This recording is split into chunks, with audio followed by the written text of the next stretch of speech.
Good day to all the employers. I am Jonalyn Aranzaso, 33 years old, from Herona, Tarlac, Philippines.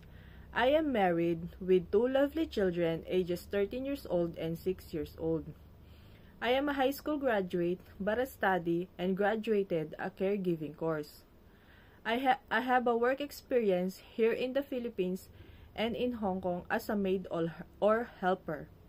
My duties and responsibilities are cleaning the house, wash the dishes, doing the laundry, ironing, and marketing.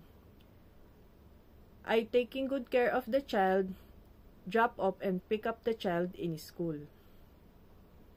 Mom and sir, please choose me as your helper because I am kind, loyal, honest, and more patient, especially to the children. And I will promise that I will do my duties and responsibilities and be a good helper to your family. Thank you.